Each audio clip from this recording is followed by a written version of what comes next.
رب اشرح لی صدری ویسر لی امری واحلل عقدۃ من لسانی یفقہوا قولی ولا حول ولا قوۃ الا باللہ العلی العظیم حسبنا اللہ ونعم الوکیل نعم المولا ونعم النصیر الحمدللہ رب العالمین بارئ الخلائق اجمعین فاطر السماوات والارضین والصلاۃ والسلام علی سید الانبیاء والمرسلین شفیع المذنبین اما بعد فقد قال اللہ تبارک و تعالی فی کتاب المجید و فرقان الحمید بسم اللہ الرحمن الرحیم فمن یرد اللہ ان یہدیہ یشرح صدرہ للاسلام ومن یرید ان یضلہ یجعل صدرہ ضیقا حرجا کانما یصعد فی السماء۔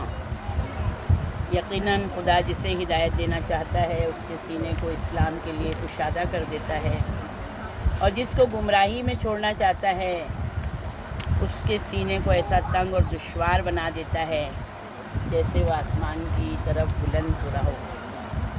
تمام تعریفیں پروردگار کے لیے ہیں کہ جو آسمانوں اور زمین کا پیدا کرنے والا ہے، سطح زمین کا پھیلانے والا اور درست کرنے والا، پہاڑوں کو قائم و بلند کرنے والا، چشموں کا جاری کرنے والا اور بہانے والا ہے، ہواؤں کا چلانے والا اور روکنے والا، آسمانوں کو زینت اور روشن کرنے والا ہے، افلاک کی تدبیر کرنے والا اور چلانے والا، تاریک راتوں کو منور کرنے والا۔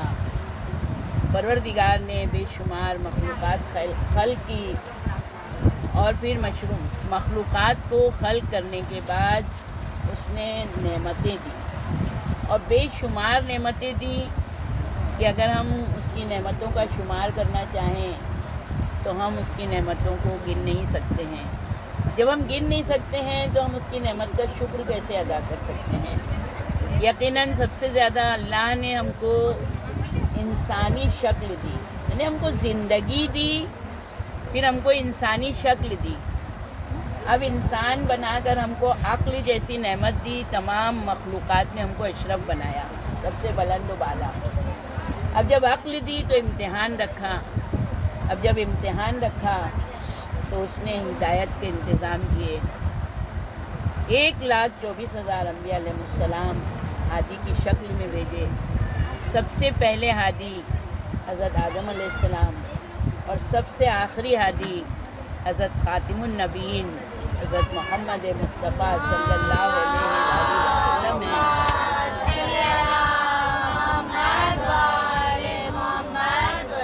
کیونکہ خاتم النبیین ہے اس لیے نبوت کا سلسلہ ختم ہو گیا، اب اس کے بعد سلسلہ امامت جاری ہوا۔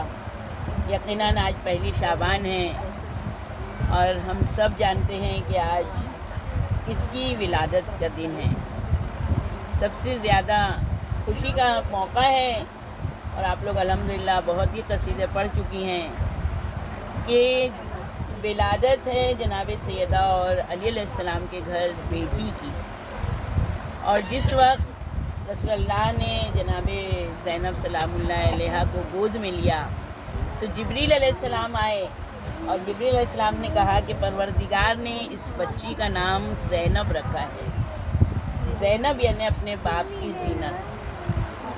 اور اسی مہینے کی 3 تاریخ ہمارے اور آپ کے تیسرے امام سید الشہداء رسول اللہ کے چھوٹے نواسے جناب سیدہ اور مولا کائنات کے چھوٹے بیٹے امام حسن علیہ السلام کے چھوٹے بھائی امام حسین علیہ السلام کی ولادت ہوئی۔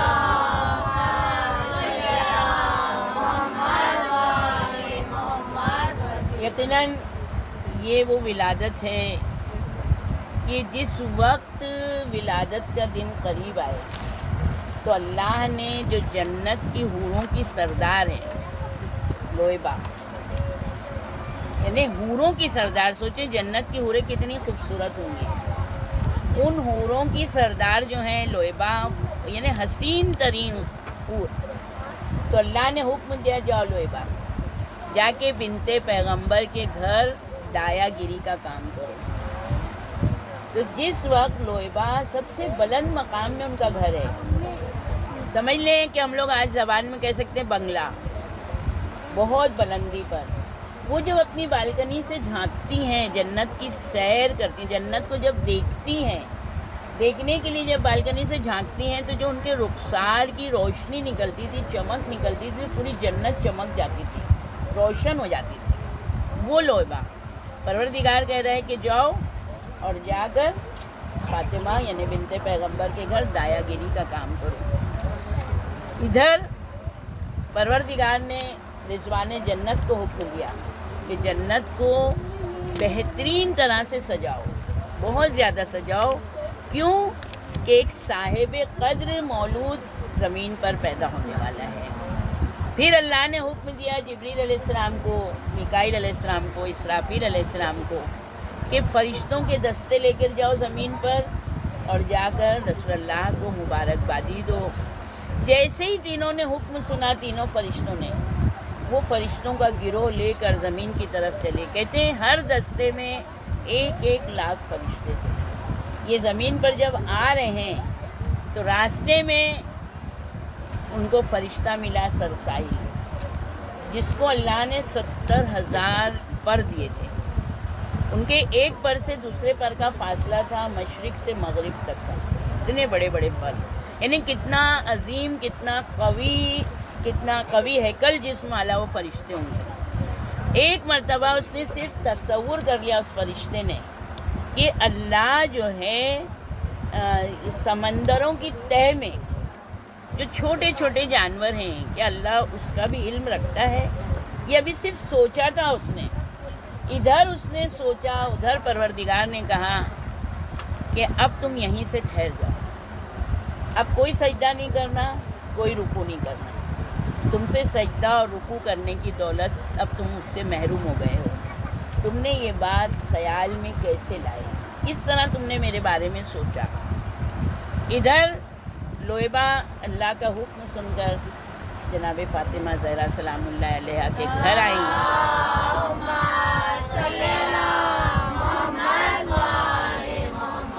آ کے سلام کیا اور خیریت پوچھی۔ بی بی نے جواب دیا کہ اللہ کی عنایت سے میں خیریت سے ہوں۔ اب لعبہ پوچھ رہی ہیں، جناب سیدہ نے جواب تو دیا، مگر جناب سیدہ ایک پل کے لیے کہ میں لعبہ کو کاہے پر بٹھاؤں، تو دیکھا پیچھے سے ایک حور جو ہے قالین لیے جنت کا چلی آ رہی، کہتے ہیں قالین بچھایا، لعبہ اس پر بیٹھی۔ فجر کا وقت ہوا، امام حسین علیہ السلام کی ولادت ہوئی۔ لعبہ نے پیشانی پر بوسہ دے کے کہتی ہے، اے مولود ذی جود، خدا تجھ پر اور تیرے والدین پر اپنی رحمتیں نازل کرتا ہے۔ جیسے ہی امام حسین علیہ السلام نے زمین پر قدم رکھا، جبریل علیہ السلام نے رسول اللہ کو مبارکباد دی، اور یہ مبارکباد کا سلسلہ 7 دن تک مسلسل چلتا رہا۔ 7 دن کے بعد جبریل علیہ السلام کہتے ہیں کہ یا رسول اللہ، اس مولود مسعود کو میرے پاس لائیے، ہم بھی اس کی زیارت سے مشرف ہوں۔ تو رسول اللہ جبریل علیہ السلام کے پاس لے کر آئے۔ جبریل علیہ السلام نے بوسہ دیا پیشانی پر اور کہا کہ پروردگار نے اس بچے کا نام حسین رکھا ہے۔ نہیں، حسین اس سے پہلے کبھی کوئی نام کا شخص تھا ہی نہیں، کسی کا نام حسین تھا ہی نہیں، اور حد سے زیادہ حسین تھے امام حسین علیہ السلام، تو اللہ نے امام حسین کا جیسے ہی کہا امام حسین علیہ السلام کی، یعنی اللہ نے اس کا نام حسین رکھا ہے، مبارکبادی دینے کے بعد میں جبریل علیہ السلام گریہ کرنے لگے۔ تو رسول اللہ کہتے ہیں جبریل عجیب بات ہے، تم مجھے مبارکبادی بھی دے رہے ہو اور گریہ کر رہے ہو۔ تو اسی وقت شہادت کی پیشن گوئی دے دی، رسول اللہ بھی گریہ کرنے لگے۔ رسول اللہ بچے کو لے کر آئے، جناب سیدہ کو دیا، کہ فاطمہ بچے کا نام اللہ نے حسین رکھا ہے، اور کہنے کے بعد گریہ کرنے لگے کہ بابا مبارکبادی بھی دے رہے ہیں اور آپ گریہ کر رہے ہیں۔ پھر رسول اللہ نے جناب سیدہ کو شہادت کی خبر سنائی، جناب سیدہ بھی گریہ کرنے لگی۔ تو رسول اللہ کہتے ہیں جبریل نے بتایا ہے کہ جو امام حسین علیہ السلام کی مدد نہیں کرے گا، اس پر اللہ کی، تمام ملائکہ کی اور تمام انسانوں کی لعنت ہوگی۔ یعنی امام کی شہادت کے سلسلے میں اللہ نے امامت کا سلسلہ امام حسین علیہ السلام کے صلب میں رکھا۔ یقیناً ان کی اولاد میں نواں جو ہوگا تو وہ جس وقت امام ہوں گے کہ امام نماز پڑھائیں گے اور ان کے پیچھے عیسیٰ ابن مریم نماز پڑھیں گے. تو یقیناً آج امام حسین علیہ السلام کی ولادت کا جشن، اور یہ امام جو اسلام کو پھیلانے والے ہیں، یعنی اسلام کو بچانے والے امام حسین علیہ السلام، اور جو اسلام کو نافذ کرنے والے ہیں، ان کا وہ بیٹا جو نواں فرزند ہے، جو ہمارے وقت کے امام زمانہ جل اللہ تعالیٰ فرجہ شریف ہیں،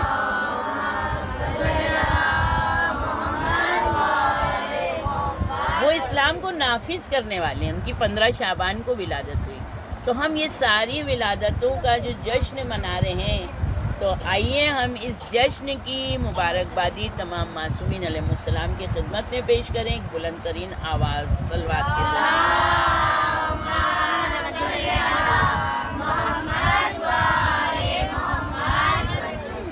کہتے ہیں نسل امام حسین علیہ السلام کے امام جو ہیں، یہ رحمان کے چراغ ہیں، اسلام کی مضبوط رسی ہیں. ان کے محب جنت میں جائیں گے اور ان کے دشمن جہنم میں جائیں گے. جب جبریل علیہ السلام زمین سے آسمانوں کی طرف جا رہے ہیں، پھر راستے میں سرسائل کی ملاقات ہوئی. سرسائل فرشتہ کہتا ہے کہ جبریل، کیا زمین والوں پر قیامت برپا ہو چکی؟ تو جبریل علیہ السلام کہتے ہیں نہیں سرسائل، میں جو ہوں تو گیا تھا، امام حسین علیہ السلام کی ولادت ہوئی ہے، ان کی ولادت کی مبارکباد دینے گیا تھا رسول اللہ. تو سرسائل کہتے ہیں جبریل واپس زمین پر جاؤ، اور زمین پر جا کر رسول سے عرض کرو کہ میرے لیے دعا کریں کہ اللہ مجھ سے راضی ہو جائے، میری خطا سے درگزر کریں.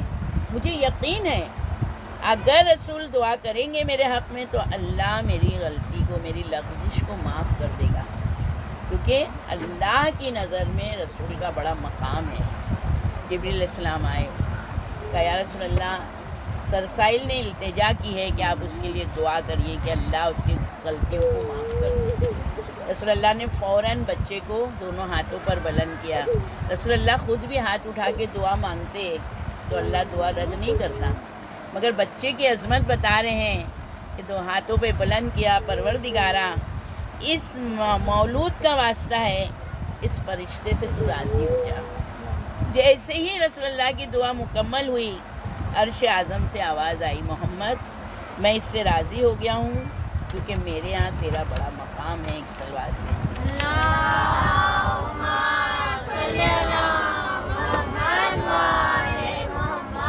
تو اب ہم دیکھیں یہاں کے اوپر کہ اللہ نے جن کو الہی نمائندہ بنایا ہے، ہادی بنایا ہے، تو زمین پر کتنے اہتمام سے زمین کے اوپر آئے ہیں اور ان کی عظمت لوگوں کو بتا رہے ہیں کہ یہ وہ ہیں کہ جو میرے اسلام کو بچانے والے ہیں، میرے اسلام کے محافظ ہیں، اور یہ ان کا بیٹا جو ہوگا تو یہی پرچم اسلام کو پوری دنیا میں لہرائے گا، ہر طرف صرف کلمہ لا الہ الا اللہ ہوگا. تو نبوت کے بعد جو امام ہیں یہ سارے کے سارے معصوم ہیں. تو ظاہر سی بات ہے کہ ہم کو ہمارے امام وقت کی معرفت ضروری ہے کہ کس طرح سے اللہ کا ایک نمائندہ کا زمین پر ہونا کس طرح ضروری ہے کہ مولائے کائنات علی ابن ابی طالب علیہ السلام نے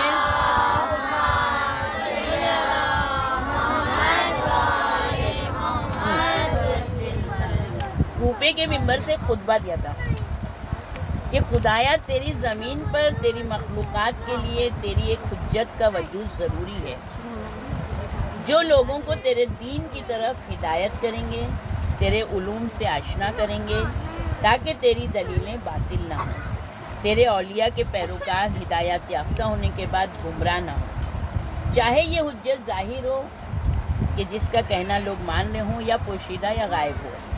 اگر حجت لوگوں کے امن کے زمانے میں ان کی نظروں سے غائب ہوگی لیکن ان کا علم پوشیدہ نہیں ہوگا، مومنین کے دلوں میں ان کے آداب ثابت و مستحکم ہے، وہ اس پر عمل کر رہے ہیں. یعنی یہاں پر امام نے خطبے میں یہ چیز بتا دی، جو لائن بتائی ہے کہ مومنین کے دلوں میں ان کے آداب ثابت و مستحکم ہوں گے، یعنی جو امام کی صفات ہیں، کمالات ہیں، خصوصیات ہیں، اوصاف ہیں، یہ سب جو ہے تو مومن کے دل میں رہیں گے اور مومن اس کے مطابق اپنی زندگی کو عمل میں لائے گا۔ تو ظاہر سی بات ہے کہ امام وہ ہیں، یہ امام معصوم ہے جس کی اطاعت اللہ اور رسول کی اطاعت کے برابر ہے۔ تو اب ہم کو یہ ضروری ہے کہ ہم امام کو جانیں، تاکہ جس کو اللہ نے منتخب کیا ہے ہم اسی امام کو مانیں۔ ایسا نہ ہو کہ ہم کسی اور امام کو مان رہے ہیں، جیسا رسول اللہ نے کہا ہے ہم نے وہ امام کو نہیں مان پا رہے، تو پھر ہمارا ایمان، ہمارا عمل ناقص ہوگا۔ یہ بہت جاننا ضروری ہے کہ معرفت اگر ہوگی اور حقیقی امام کو جانیں گے تو یقیناً ہماری ہر ایک چیز امام کے کمالات، امام کے اوصاف، امام کیا چاہتے ہیں اس کے مطابق ہوگی۔ اور اس وقت جو ہے تو ہم سب جانتے ہیں کہ حضرت حجت ابن الحسن العسکری علیہ السلام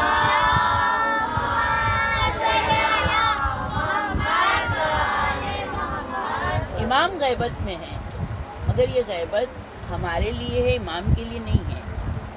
ہم اپنے امام کو دیکھتے ہیں مگر پہچان نہیں پاتے ہیں، مگر امام ہم کو دیکھ بھی رہے ہیں، پہچان بھی رہے ہیں، ہمارے ہر عمل کو دیکھ رہے ہیں امام، ہمارے ایک ایک عمل کو امام دیکھ رہے ہیں۔ تو اب جب ہم اپنے امام کو دیکھ کے پہچان نہیں پا رہے ہیں تو پھر بتائیں کہ ہم لوگ امام سے قریب کیسے ہوں گے؟ غیبت میں ہر آدمی امام سے قریب نہیں ہو سکتا ہے، امام کے پاس نہیں جا سکتا ہے، امام سے بات نہیں کر سکتا ہے، تو پھر کیا کرنا چاہیے؟ مگر یہ دھیان رکھیں کہ اگر ہم امام کے بارے میں کچھ جاننے کی کوشش کریں گے اور جب جان لیں گے، معرفت امام ہم کو ہو جائے گی، تو اس وقت ہم دور بھی رہیں گے تو ہم بالکل یہ احساس رکھیں گے کہ ہم اپنے امام سے قریب ہیں۔ اور اگر ہمارے امام کی معرفت ہم کو نہیں ہوگی تو ہم نزدیک بیٹھنے کے باوجود بھی ہم امام سے دور رہیں گے۔ تھوڑا سا اگر ہم فکر کریں تو ہم امام حسین کی مثال، امام حسین علیہ السلام کی ہم لوگوں کے ذہنوں میں ہے کہ مدینے میں بہت سے تھے مگر کربلا کون آیا؟ مدینے کے لوگ نہیں آئے کربلا، مگر راستے میں ملے ہیں زہیر اور وہاب کلبی، یہ امام کے پاس آئے۔ دیکھے کہ کس نے معرفت کے ذریعے اپنے کو جہنم سے جنت کی طرف لے آئے۔ مدینے کے لوگوں کو معرفت نہیں تھی، ان کے دل میں محبت کا جو جذبہ ہے وہ نہیں تھا، مگر زہیر عثمانی تھے، وہاب کلبی عیسائی تھے، مگر امام کے ساتھ آئے اور امام کے انصاروں میں ان کا شمار ہو گیا۔ تو ہم یہ دیکھیں کہ معرفت ہے کیا چیز، کس چیز کو ہم کہیں گے کہ یہ معرفت ہے؟ تو دو طرح کی معرفت ہے، ایک تو ہم کو حسب اور نسب کو جاننا ہے، حسب اور نسب جاننا ضروری ہے، یعنی ہم کو یہ سمجھنا چاہیے ہے کہ امام جو ہیں رسول اللہ کے بعد براہ راست بلا فصل مولائے کائنات علی بن ابی طالب علیہ السلام ہیں۔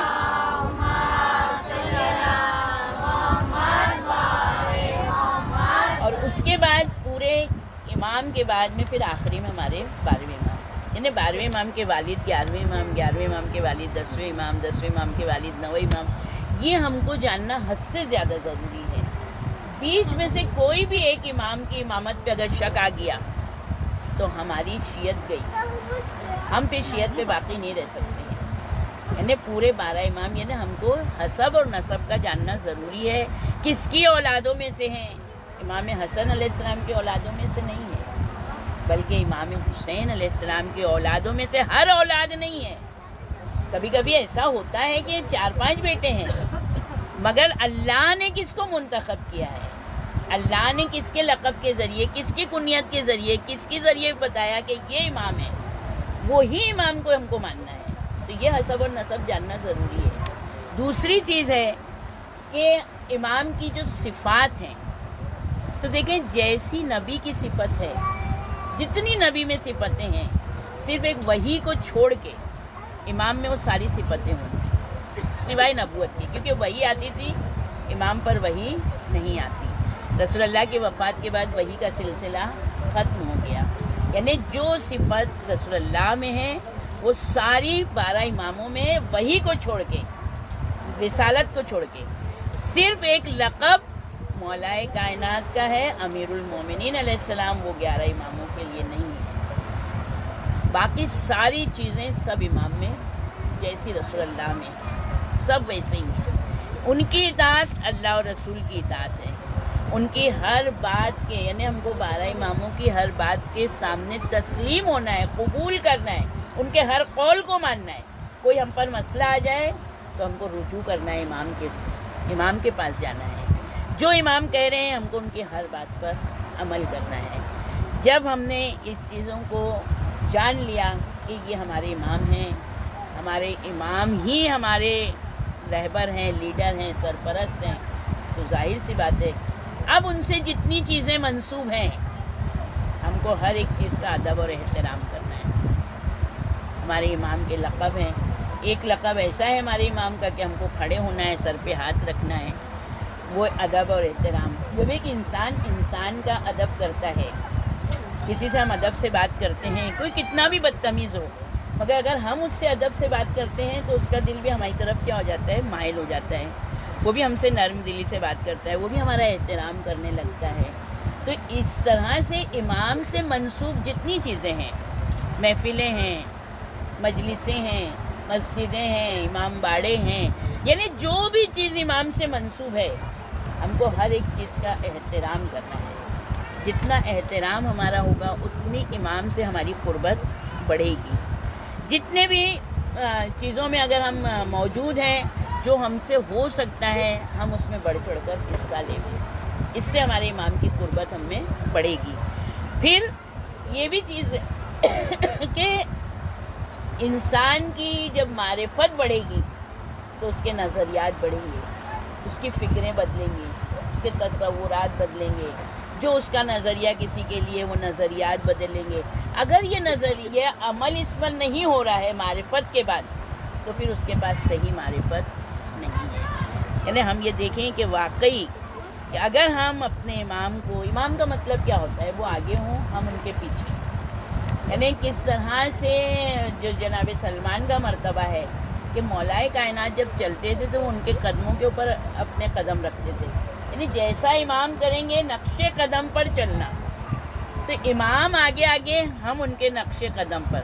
ہم اگر ان کے نقش قدم پر چلیں گے، ان کی بات کو ایسا لے کے چلیں گے، ان کے قول کو مانتے ہوئے چلیں گے، تو یقیناً ہم اپنے ہر ظاہری عمل، باطنی عمل پر اپنے امام کو حاضر اور ناظر جانتے ہیں. جب انسان بہت زیادہ خوش ہوتا ہے، خصوصاً شادیوں کے ماحول میں، اس کو پتہ ہی نہیں رہتا ہے، وہ اتنا خوش ہو جاتا ہے کہ اس کو معلوم ہی نہیں کہ ہمارے اس زمانے کا ایک امام بھی ہے جو ہم کو دیکھ رہا ہے.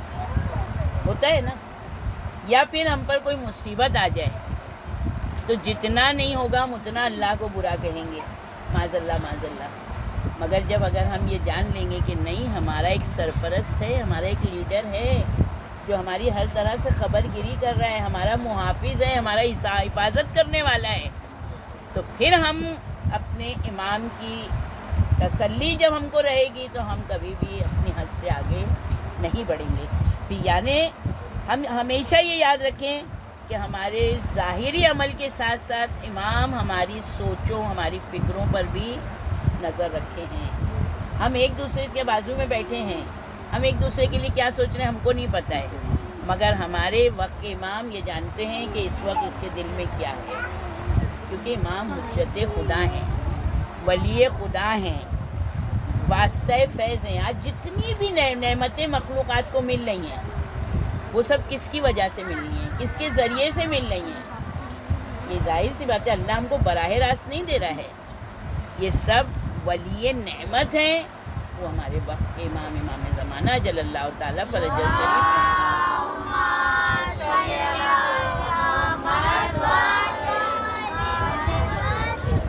آج ہم سب زندہ ہیں، ہماری سانسیں چل رہی ہیں، دل کی دھڑکنیں ہیں، ہماری نبضیں چل رہی ہیں، ہم کو نعمتیں مل رہی ہیں، آسمان سے بارش ہو رہی ہے، زمین سے سبزہ اگ رہا ہے.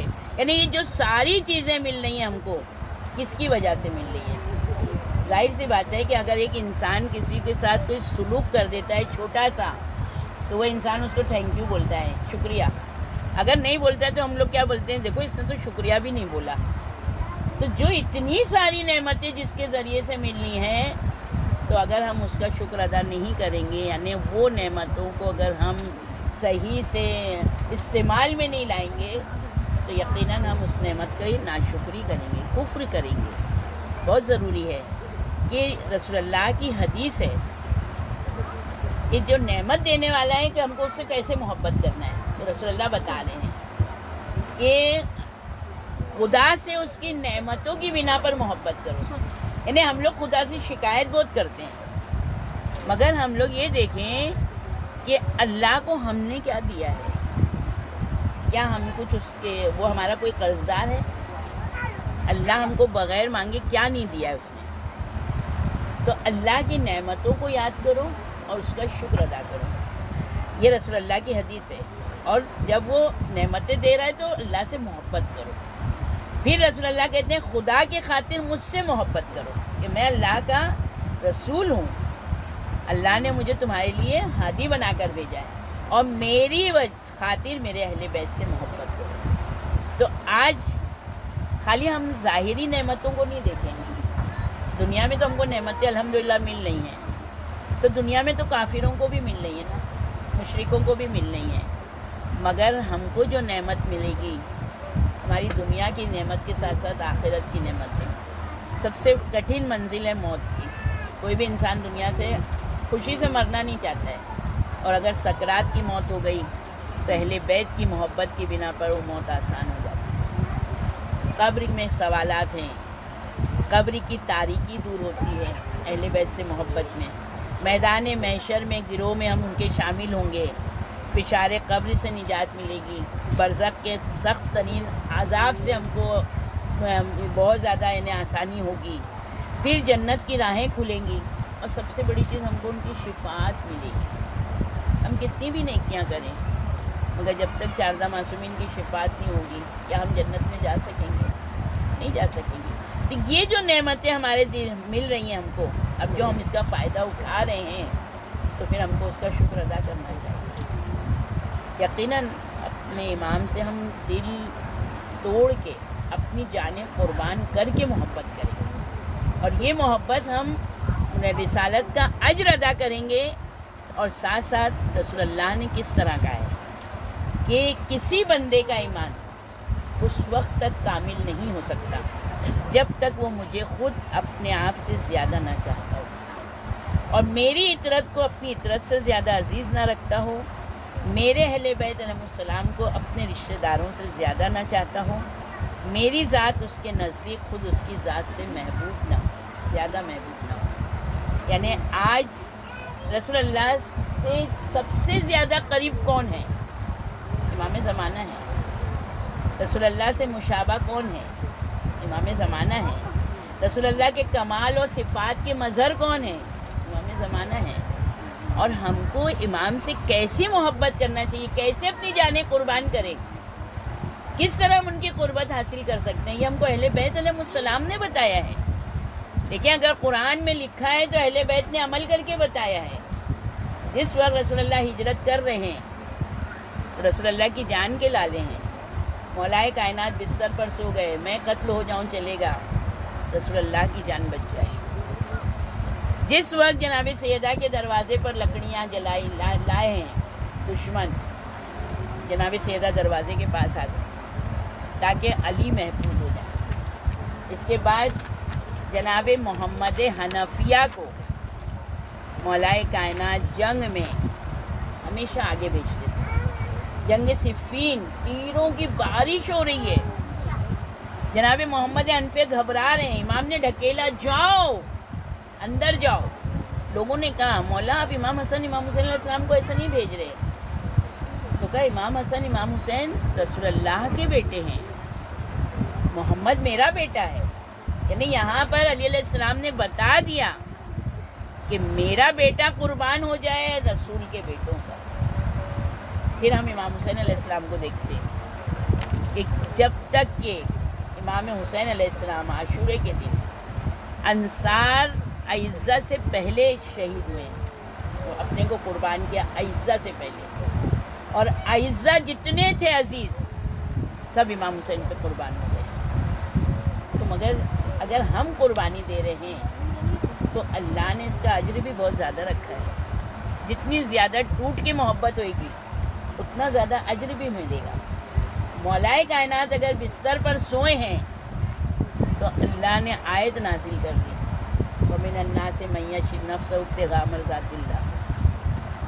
ادھر امام حسین علیہ السلام کے انصار شہید ہوتے تھے، امام حسین علیہ السلام کے حرم میں ان کو جگہ ملی۔ آج زیارت جب ہم پڑھتے ہیں کرنے جاتے ہیں تو جس طرح امام حسین علیہ السلام کی زیارت ہے اسی طرح ان کے انصار کی بھی زیارت ہے، یہاں تک کہ جب زائرین زیارت پڑھتا ہے تو یہ کہتا نا یا لیتنی کنت معکم فافوز فوزا عظیما، کاش ہم بھی تمہارے ساتھ ہوتے تو ہم بھی اس سعادت عظمیٰ پر فائز ہوتے۔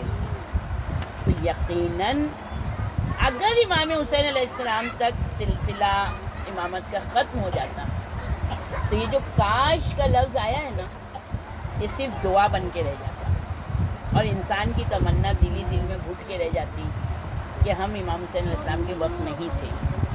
مگر اگر ہم غور کریں تو اس وقت امام زمانہ تیسرے امام تھے، امام حسین علیہ السلام اللہ کی حجت تھے، ہر طرف سے تیر آ رہے ہیں، تلواریں چل رہی ہیں، نیزے آ رہے ہیں، ہر طرف سے امام پہ زخموں کے حملے ہو رہے ہیں، یہاں تک کہ امام کو شہید کر دیا۔